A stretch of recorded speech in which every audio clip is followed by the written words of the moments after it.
আসসালামু আলাইকুম প্রিয় দর্শক, আলোচনায় আপনাদের সকলকে আমন্ত্রণ জানাচ্ছি। সারা দেশে আওয়ামী লীগের নেতা কর্মীরা শপথ নিয়েছেন এই নির্বাচনে তারা কেউ ভোট দিতে যাবেন না। মজার ব্যাপার হচ্ছে এই নির্বাচনে আওয়ামী লীগকে তো অংশগ্রহণ করতে দেয়া হচ্ছে না। যে দলগুলো আওয়ামী লীগকে নিষিদ্ধ চেয়েছিল এবং নিষিদ্ধ করার পরে তার সমর্থন করেছিল, ভোটের ময়দানে তারা সবাই আওয়ামী লীগের নেতা কর্মীদের বাড়ি বাড়ি যাচ্ছেন এবং ভোট ভিক্ষা চাচ্ছেন। এই এমন একটা নির্বাচন, সেই নির্বাচনে আওয়ামী লীগের নেতা কর্মীদের অবস্থান সবাই জানেন। আরো যদি কোনো নির্দেশনা থাকে তাদের উদ্দেশ্যে এসব জানতে আমরা আপনার দীর্ঘদিনের রাজনৈতিক কেরিয়ার, সেই ছাত্র জীবন থেকে অনেক নির্বাচনে আপনি অংশ নিয়েছেন, কখনো কর্মীর ভূমিকায়, কখনো প্রার্থী হিসেবে। এই নির্বাচনটাই আপনি অন্যভাবে কাটাচ্ছেন, কি বলবেন নির্বাচনটা নিয়ে? এই যে তথাকথিত যে নির্বাচন নামে যে নাটক হতে যাচ্ছে, নির্বাচন নয়, খণ্ডিত নির্বাচন। এবং যে নির্বাচনের প্রতি বাংলাদেশের জনগণের কোনো আস্থা নেই এবং বিশ্বাস নেই। এখনো মানুষ মনে করে নির্বাচন সেক্ষেত্রে কি হয়েই যাচ্ছে, হলেই বা তার ফলাফল দিয়ে কি হবে। এই নির্বাচনে আমরা যদি ভোট কেন্দ্রে যেহেতু যাচ্ছি না, সেই ভোট কেন্দ্রে আমাদের ভোট মতামত প্রকাশ করার কোনো সুযোগ নাই, তো সেই ভোটের রেজাল্ট কি হবে? সেই ভোটের ভিতর দিয়ে মানুষের বিশ্বাস কি বাড়বে না আরো নষ্ট হয়ে যায়? মানুষের সরকারের প্রতি, নির্বাচনের প্রতি, মানে নির্বাচনের পরে নির্বাচনের ফলাফলের ভিতর দিয়ে যে সরকারটি প্রতিষ্ঠিত হবে, সেই সরকারটি প্রতিষ্ঠা হওয়ার আগেই এই সরকারটি বিতর্কিত সরকার, এই নির্বাচনটি বিতর্কিত নির্বাচন। এই নির্বাচনে জনমত প্রতিফলিত হবে না। এই নির্বাচনে বাংলাদেশের সবচাইতে বড় রাজনৈতিক দল, সবচাইতে শক্তিশালী, প্রাচীন, ঐতিহ্যবাহী রাজনৈতিক দল বাংলাদেশ আওয়ামী লীগ, তার জনপ্রিয়তা অন্যান্য যতগুলি রাজনৈতিক দল আছে কোনো দলই আওয়ামী লীগের কাছাকাছি অবস্থানে নেই।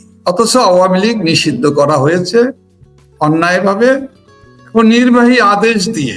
একটি অনির্বাচিত সরকার, যে সরকারের ম্যান্ডেট নাই, যে সরকারের এই অন্তর্বর্তীকালীন সরকারের নামে যে সরকারের কোনো সাংবিধানিক ভিত্তি নেই এবং জনগণের কোনো আস্থা, সেই সরকার, দখলদার ফ্যাসিস্ট সরকার, একটি নির্বাহী আদেশ দিয়ে আওয়ামী লীগকে রাজনৈতিক কর্মকাণ্ড নিষিদ্ধ করে রেখেছে এবং আওয়ামী লীগের সকল সহযোগী সংগঠন এবং কার্যক্রম নিষিদ্ধ করা হয়েছে, ব্যান করা হয়েছে।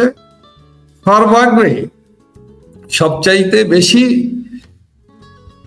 পরিচিত ঐতিহ্য সংগ্রামের ভিত্তিতে বাংলাদেশের তরুণ সমাজের প্রতিনিধিত্ব করে, ছাত্র সমাজের প্রতিনিধিত্বকারী সংগঠন বাংলাদেশ ছাত্রলীগকে নিষিদ্ধ করা হয়েছে, যেটা বাংলাদেশ আওয়ামী লীগের ভ্যানগার্ড হিসাবে এই সংগঠনটিকে দেখা হয়।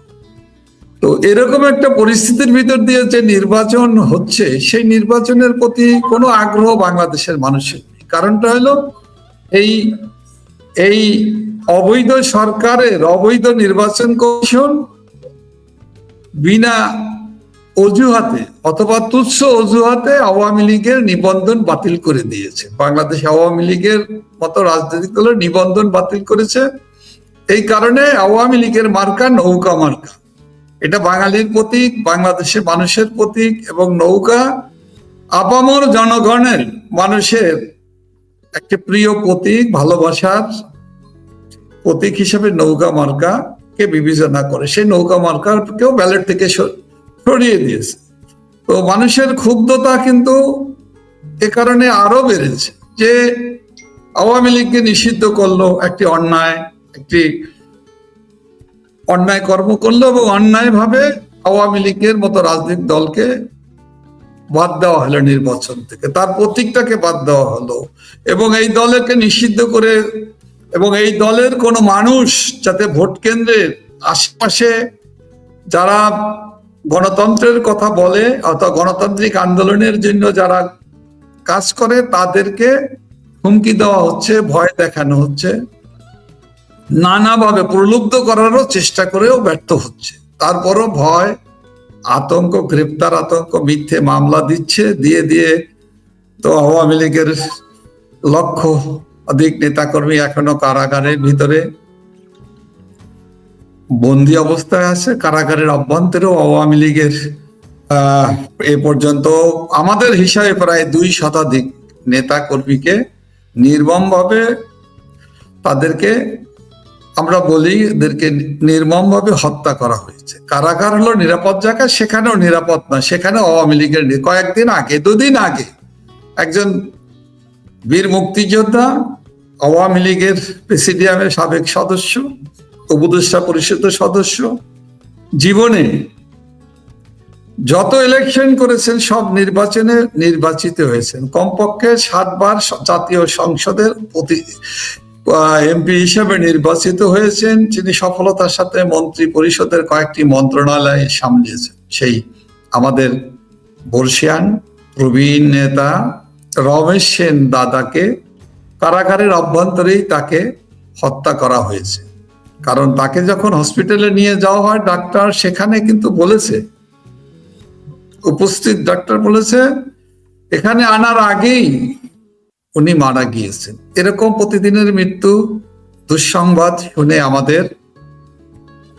আমরা জীবনযাত্রা শুরু করি। ঘুম থেকে ওঠার পরে সংবাদ, কোন দুঃসংবাদটি আসবে, এরকম একটি অবস্থা বাংলাদেশে, যেখানে বাংলাদেশের মানুষের কোনো নিরাপত্তা নাই, বাংলাদেশের মানুষ নিরাপদ বোধ করে না, নির্বাচনের যে স্বস্তি পরিবেশ সেটাও নাই। একটা মানুষ এখনো বিশ্বাস করে না। মাত্র 2 দিন পরে 12 তারিখে এখন এমন একটা অবস্থা বাংলাদেশে, আওয়ামী লীগ করে বা আওয়ামী লীগের কোন ধরনের সম্পর্ক আছে এমন লোকজন পেলেই তাকে মব সন্ত্রাসের মাধ্যমে মারধর করা হচ্ছে, তাকে তার সবকিছু ছিনিয়ে নেওয়া হচ্ছে, তাকে গ্রেফতার করা হচ্ছে। সেই অবস্থায় আওয়ামী লীগের নেতা কর্মীদের, সমর্থকদের ভোট কেন্দ্রে যাওয়ার মতো কোনো পরিবেশ কি আদৌ আছে বাংলাদেশে?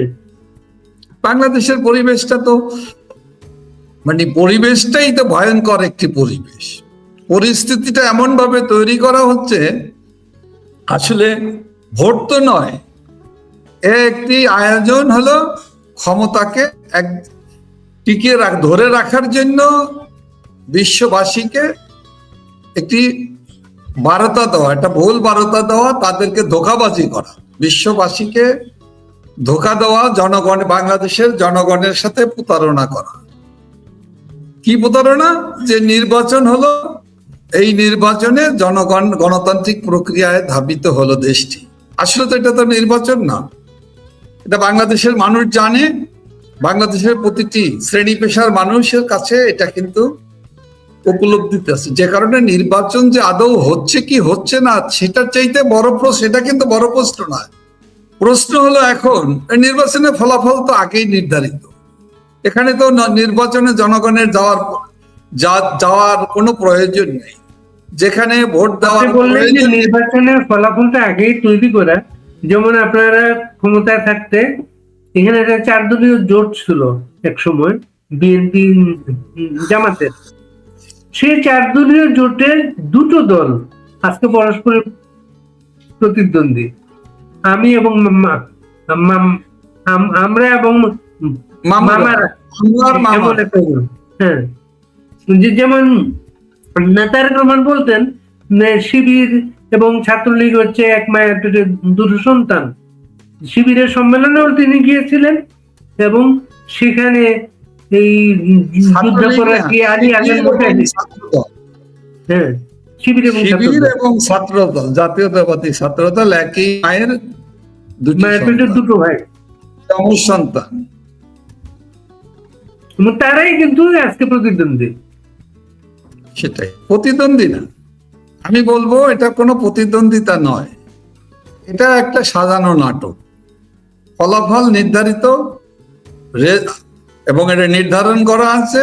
নাটকটা হচ্ছে, দেখানো হচ্ছে এই ধরাধরি, মারামারি, প্রতিযোগিতা, একজন আর একজনকে মাঝে মাঝে উষ্ম বক্তব্য প্রদান করা, তীর্যপূর্ণ কথাবার্তা বলা, পরক্ষণে কোলাকুলি করা, পরক্ষণেই সমঝোতা, আলোচনা, সব সব ঠিক হয়ে গেছে। ওরা আওয়ামী লীগ এসে গেছে, আওয়ামী লীগ চলে আসছে, আমরা এক হয়ে যাই। এক ধরনের মানুষকে প্রতারণা করা, মানুষকে ভিন্ন পথে, ভুল পথে পরিচালনা করার জন্য বিভিন্ন ধরনের গেম এখানে করা হচ্ছে। যুদ্ধাপরাধীদের দুর্ভাগ্য হলো দেশের জনগণের সাথে যারা ধোঁকাবাজ, যারা জনগণকে ধোঁকা দেয়, মানুষের সাথে ধোঁকা দেয়, তারা তাহলে এখানে রাষ্ট্রীয় কাঠামোতে, সরকারে যারা আছে, ওরাও ধোঁকা দেয়, প্রতিদিন প্রতারণা করে মানুষের সাথে।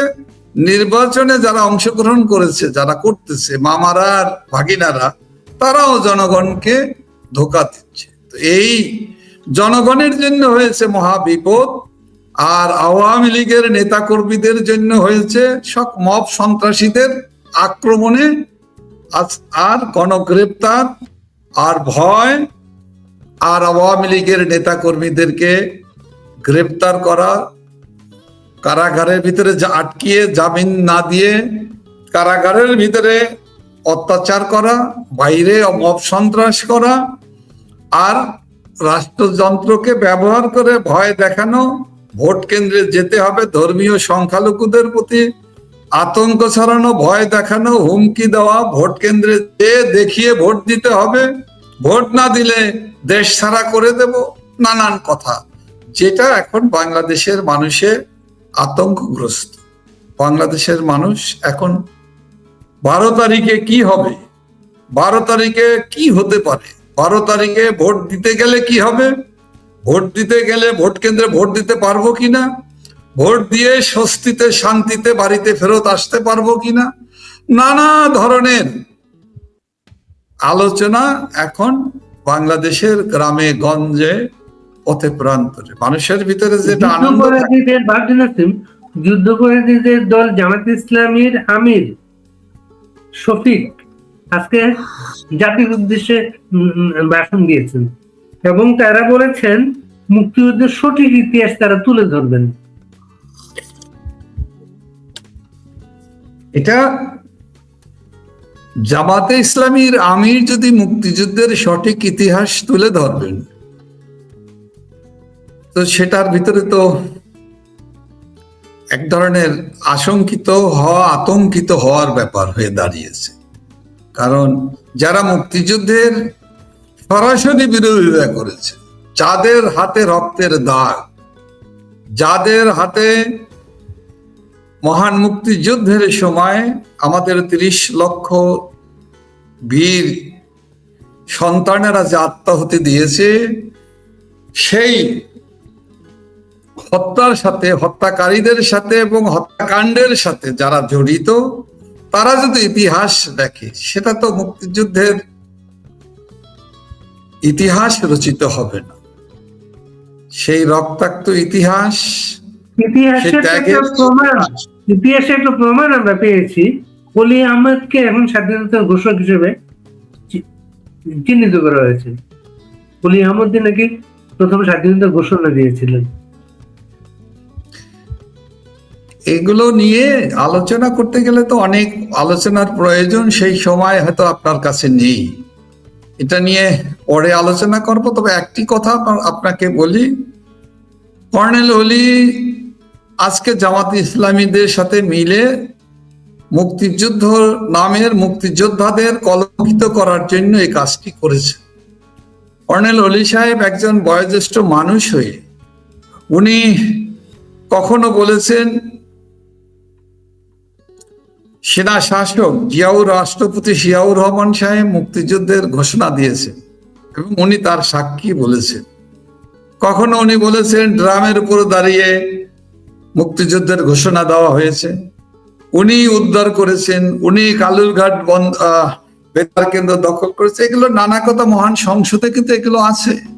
মহান সংসদের কার্য মানে ইতিহাসে এগুলো সব লিপিবদ্ধ আছে। এখন উনি নিজের স্বার্থে, নিজের ব্যক্তি স্বার্থ দিকে তাকিয়ে না জাতীয় স্বার্থকে, মুক্তিযুদ্ধের ইতিহাসকে জলাঞ্জলি দেওয়ার জন্য 30 লক্ষ শহীদের রক্তের সাথে বিশ্বাসঘাতকতা করলেন।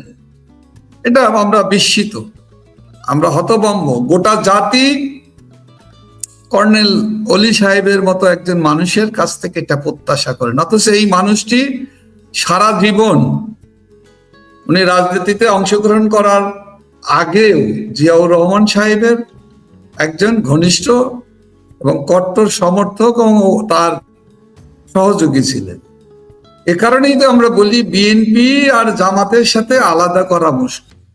কে কখন ওই যে মুদ্রার এপিট আর ওপিট, অথবা একই মায়ের দুই সন্তানের মতো, যে কারণে বাংলাদেশের মুক্তিযুদ্ধের চেতনা, মুক্তিযুদ্ধের আদর্শ, মুক্তিযুদ্ধের অসাম্প্রদায়িক চেতনায় প্রগতিশীল বাংলাদেশ, সমৃদ্ধ বাংলাদেশ গড়তে হলে অবশ্যই আওয়ামী লীগের মতো দেশপ্রেমিক, গণতান্ত্রিক এবং অসাম্প্রদায়িক চেতনার দল, সারা দ্বিতীয় দলটি কিন্তু বাংলাদেশে নেই। আর যা আছে, আমি সকল দলের প্রতি, রাজনৈতিক দল হিসেবে রাজনৈতিক দলগুলোর প্রতি আমি শ্রদ্ধা রেখেই বলতে পারি, এদের ভিতরে অধিকাংশ দল যারা কথা বলতে পারে, জনগণের সাথে সম্পর্ক আছে, অধিকাংশ দলগুলোই কিন্তু বাংলাদেশ বিরোধী, বাংলাদেশ বিরোধী, মুক্তিযুদ্ধের চেতনা বিরোধী। আপনি এক বাক্যে বলতে পারেন পাকিস্তানপন্থী, পাকিস্তানপন্থী অথবা পশ্চিমা পাকিস্তানের সাথে ধর্ম নিয়ে, ধর্মর ভিত্তিতে যে চিন্তা নিয়ে কায়েদ-ই আজম মোহাম্মদ আলী জিন্নাহ পাকিস্তান গঠন করেছিলেন, যে উপনিবেশবাদী যে দেশটি গঠিত হয়েছিল, যেটা ছিল বাংলাদেশকে শোষণ করা, বাংলাদেশের মানুষের কে পদদলিত করা, আমাদের বাঙালি জাতিসত্তাকে, বাংলা ভাষাকে অমর্যাদা দিয়ে এই বাংলাদেশকে 23 বছর তারা লুট করেছে। সেই লুটেরাদের কাছে আমরা আবার ইলেকশন প্রসঙ্গে আসি। সারা দেশ থেকে নেতা কর্মীরা আপনাদের কাছে কি বলছেন ইলেকশনের পরিবেশ সম্পর্কে? মানুষ আতঙ্কিত, ভীত, সন্ত্রস্ত, তারা কি করবে দিশেহারা, মানুষ দিশেহারা। মানুষ 12 তারিখে কি হবে এখনো সেই চিন্তায়, গভীর চিন্তায় তারা হতাশাগ্রস্ত। 12 তারিখের পরে যে পরিস্থিতির সৃষ্টি হতে পারে, সেটা কি হতে পারে? 12 তারিখের পরে নির্বাচনে ডিক্লেয়ার করে খণ্ডিত, বিতর্কিত, প্রশ্নবিদ্ধ যে নির্বাচনের নামে যেটা হবে ঘোষণা করে, যে একটি পক্ষই তো নির্বাচন করেছে, একটি পক্ষকেই তাদেরকে বিজয়ী ঘোষণা করে তারা যে গভর্নমেন্ট পরিচালনা শুরু করতে যাচ্ছে, সেই সরকারটা কি আদৌ করতে পারবে? তারা কি শপথ নিতে পারবে? শপথ নেওয়ার পরিবেশ কি থাকবে? এটা মানুষের কাছে প্রশ্ন, এটা আমাদের দেশবাসীর কাছে, নেতা কর্মীদের এই প্রশ্ন। কারণ নির্বাচন ধরে নিলাম ঘোষিত, আপনারা নির্বাচন বর্জন করেছেন। প্রথমে বলেছেন আপনারা নির্বাচন করতে চান, আপনার নির্বাচনমুখী দল সব নির্বাচনে অংশগ্রহণ করেন, নির্বাচন অংশগ্রহণের সুযোগ চেয়েছেন, কিন্তু সেটা তারা সুযোগটা দেয় নাই। এরপরে আপনার নির্বাচন বর্জনের কথা বলেছেন। এই বর্জন নেতাকর্মীরা কিন্তু কোনো কর্মসূচি আশা করেছিল আপনাদের কাছে? নেতাকর্মীদের তো, আমাদের নেতাকর্মীরা তো অনেক কিছুই প্রত্যাশা করে, তাদের যন্ত্রণা, কষ্ট, দুঃখ কোনো শেষ নেই। তারা আমাদের, আপনারা জানেন, এ তো এখন বারবার বলতে বলতে হয়তো শ্রোতারাও মনে করবে একই কথা বারবার কেন। আমাদের নেতাকর্মীদের জীবনে কোনো শান্তি আছে? তাদের ঘুম হারাম, তাদের তারা বাড়িতে তার স্ত্রী সন্তানদের সাথে মুখ তারা দেখতে পারে না, পিতা মাতার সাথে দেখা হয় না, মুখ দেখতে পারে না, বাড়িতে ঘর ঘরে জ্বালিয়ে পুড়িয়ে দিছে, মিথ্যা মামলায় জর্জরিত। এই অবস্থার ভিতরেও আমাদের নেতাকর্মীরা মনে করে এই নির্বাচনে যেহেতু আওয়ামী লীগ সভাপতি বঙ্গবন্ধু কন্যা যেহেতু ভোট কেন্দ্রে না যাওয়ার জন্য আহ্বান জানানো হয়েছে, আমরা যাব না, দেশবাসী যাবে না, এবং না যাওয়ার ভিতর দিয়েই আমরা প্রমাণ করতে চাই অবৈধ দখলদারদের যে প্রশ্নবিদ্ধ তথাকথিত যে নাটক রচনা করে যে নির্বাচনের প্রহসন করা হচ্ছে, সেই প্রহসনের নির্বাচন যে ক্ষতি করবে দেশকে, ক্ষতি করবে দেশের মানুষকে, এবং এই সরকারের প্রতি মানে দুনিয়ার সাথে, পৃথিবীর সাথে, গণতান্ত্রিক বিশ্বের জনগণের সাথে যে সম্পর্ক যে আরো নষ্ট হবে, তলানিতে যাবে, যেটা বাংলাদেশের জন্য হবে আত্মঘাতী, বাংলাদেশের জন্য আরো ধ্বংসের দিকে দেশটাকে নিয়ে যাবে, বাংলাদেশ বিচ্ছিন্ন হয়ে যাবে, বাংলাদেশের সমৃদ্ধশালী উন্নয়ন সহযোগিতা থেকে বিচ্ছিন্ন হয়ে পড়বে। সেক্ষেত্রে আমরা কি একটি আলাদা দ্বীপে বসবাসকারী দেশে পরিণত হতে যাচ্ছি? কেন আমরা সেই পথে যাব? এটাই তো দেশের মানুষের প্রশ্ন। আওয়ামী লীগের নেতাকর্মীদের প্রশ্ন, স্বাভাবিক একটি পরিবেশ হোক, স্বাভাবিক একটি অন্তর্ভুক্তিমূলক নির্বাচন হলে, লেভেল প্লেইং ফিল্ড যদি সেখানে থাকে, সকল দল আওয়ামী লীগ সহ সবাই অংশগ্রহণ করবে। সেই নির্বাচন কেন হচ্ছে না, কেন করা হচ্ছে? উদ্দেশ্যটা কি? উদ্দেশ্যটা হলো বাংলাদেশকে কি ধ্বংস করা, তাবেদারি গোষ্ঠীর তাবেদারি করার জন্য, অন্যদের প্রেসক্রিপশন বাস্তবায়নের জন্য কি অবৈধ দখলদার এই বর্তমান যে অন্তর্বর্তীকালীন সরকারের নামে যে জামাত, শিবির, বিএনপি, এনসিপি পন্থী যে সরকার, তারা কি চায়? তারা দেশটাকে কোথায় নিয়ে যাচ্ছে? এর হাত থেকে মুক্তির জন্য তারা চায়, আওয়ামী লীগের নেতাকর্মীরা, তৃণমূলের নেতাকর্মীরা চায় একটা শক্ত প্রতিরোধের ঝড় তুলতে, প্রতিবাদের ঝড় তুলতে, গণ আন্দোলন করে তুলতে চায়। কিন্তু গণ আন্দোলন যে আওয়ামী লীগের নেতাকর্মীরা করার মতো শক্তি, সামর্থ্য, জনবল আমাদের আছে, কিন্তু আমরা পারতেছি না। কেন পারতেছে না? মব সন্ত্রাসীদের কারণে। কেন মব সন্ত্রাসীদেরকে লেলিয়ে দিয়ে আক্রমণ করা হয়, আক্রমণ করা হয়, হত্যা করা হয়, পিটানো হয়, এবং এরপরে আইন শৃঙ্খলা রক্ষাকারী বাহিনীর হাতে দিয়ে কারাগারে পাঠিয়ে দেওয়া হয়। এটা প্রতিদিনের নতুন কোনো ঘটনা, এটা সিরিজ, গত 1.5 বছর যাবত এটাই চলছে। এবং এই মব সন্ত্রাসীদের, এই হামলাকারীদেরকে পৃষ্ঠপোষকতা দেয় কে? বর্তমান অবৈধ সরকার। তাদেরকে সহযোগিতা করে, কাদেরকে নিয়ে? জামাত, শিবির, সেখানে জঙ্গিবাদী বিএনপি সহ জঙ্গিবাদী লস্করে তৈয়বার সিস্টার সংগঠনের নাম শুনি, সেখানে আরো নানা ধরনের পুঁজিদের নাম শোনা যায়, সেখানে হিজবুত তাহরীরের নাম শোনা যায়, নানা ধরনের এলিমেন্টস কিন্তু সন্ত্রাসীদের অভয়ারণ্যে বাংলাদেশ পরিণত, যে কারণে বাংলাদেশের আইন শৃঙ্খলা পরিস্থিতির কোনো উন্নতি হচ্ছে না। দেশের আইনের শাসন বলতে অবশিষ্ট কিছু নেই। আপনি যেটা বললেন যে মব সন্ত্রাসের কারণে আপনারা নির্বাচন প্রতিহত করার কোন কর্মসূচি আপনি এই মুহূর্তে দেন নাই।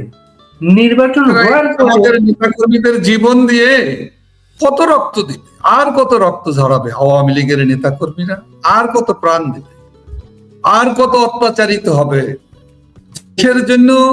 তো বাংলাদেশ আওয়ামী লীগের নেতাকর্মীরা সবসময় তারা কাজ করতে চায় দেশের জন্য, গণতন্ত্রের জন্য, উন্নয়নের জন্য, অগ্রগতির জন্য।